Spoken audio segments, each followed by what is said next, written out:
ஒரு நிமிஷம் பாருங்க. சில பேருக்கு கையில இந்த பூரா வலி இருக்கும். எதனாலும் வலி தெரியாது. ஸோ காரணங்கள் நிறைய இருக்கு இந்த வலிக்கு காரணம். பட் மெயினா இந்த 4 எக்ஸசைஸ் நீங்க பண்ணீங்கனாலே மோஸ்ட் ஆஃப் த பெயின்ஸ் ஒரு 80% வந்து காரணம் என்னன்னு தெரிஞ்சதுன்னா இது பண்றது ஈஸி. பட் காரணம் தெரியாதவங்களும் இதை முயற்சி செய்யலாம். 80% பேருக்கு இதுதான் ரீசனா இருக்கு. இந்த 4 எக்ஸசைஸ் பண்ணாலே உங்களுக்கு சரியாகும். நல்ல இம்ப்ரூவ்மெண்ட் தெரியும். நீங்க தொடர்ந்து செஞ்சுட்டு வாங்க. வலி குறைஞ்சாலும் இதை நிறுத்த வேண்டாம். நல்லா அப்படி சேர்ல உட்காந்துக்குங்க.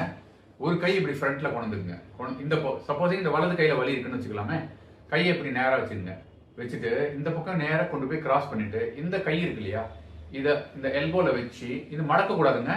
இது நேராவே இருக்கணும். அப்படியே கொண்டு போங்க. இந்த பக்கம் கொண்டு போயிட்டு நிறுத்துங்க. நல்லா தோல்ல நிறுத்தி இந்த பக்கம் திரும்பி இப்படி பாருங்க. பண்ணீங்கன்னா பேக் சைட்ல இங்கே நல்ல எஃபெக்ட் தெரியும் உங்களுக்கு. இது ஃபர்ஸ்ட் எக்ஸசைஸ். செகண்ட் எக்ஸசைஸ், இந்த காலை இப்படி இருக்கிற காலை கொஞ்சம் நகர்த்திங்க. கீழே சேர்ல உட்காந்துங்க. நல்லா சாஞ்சிங்க. பின்னாடி சேர்ல கையை கீழே கொடுத்து கொஞ்சம் கூணல் பண்ணுங்க. கூணலா ஆக்கிட்டு இப்ப மேல இழுங்க. இழுத்தீங்கன்னா அந்த முதுகு தண்டுவடத்துக்கும் இந்த எலும்புக்கும் நடுவில் இருக்கிற தசை வந்து நல்லா இழுக்கும். அது சரியா அங்க இழுக்கலன்னா நீங்க சரியா குனிலன்னு அர்த்தம். நல்லா குனிஞ்சுக்கிட்டு இந்த சேரை மேல தூக்க முயற்சி செய்யுங்க. அப்படி தூக்க முயற்சி செஞ்சீங்கன்னா பின்னாடி எஃபெக்ட் தெரியும். அப்படியே இது தூக்க முயற்சி செய்யணும். இது ரெண்டாவது எக்ஸசைஸ்.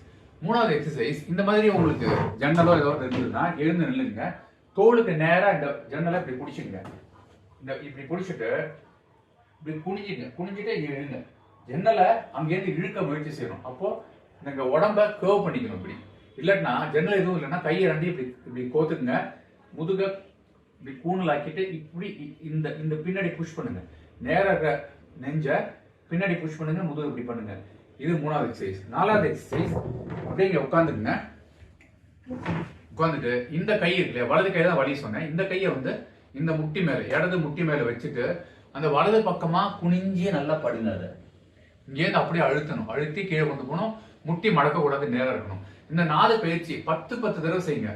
10 தடவை பண்ணிட்டு திரும்ப இன்னொரு 10 தடவை, அதுக்கப்புறம் இன்னொரு 10 தடவை. ஒரு எக்ஸசைஸே 30 தடவை வரும் கவுண்ட். இது காலையிலையும் சாயந்தரம் ஒரு 4 நாளைக்கு பண்ணுங்க. நல்ல எஃபெக்ட். ஆனா சரியானதுக்கு அப்புறம் ஒரு வேளையாவது நீங்க இதை செய்யணுங்க. முயற்சி செஞ்சு பாருங்க. டிஸ்கிரிப்ஷன்ல பலனை சொல்லுங்க. Thank you so much. Bye bye.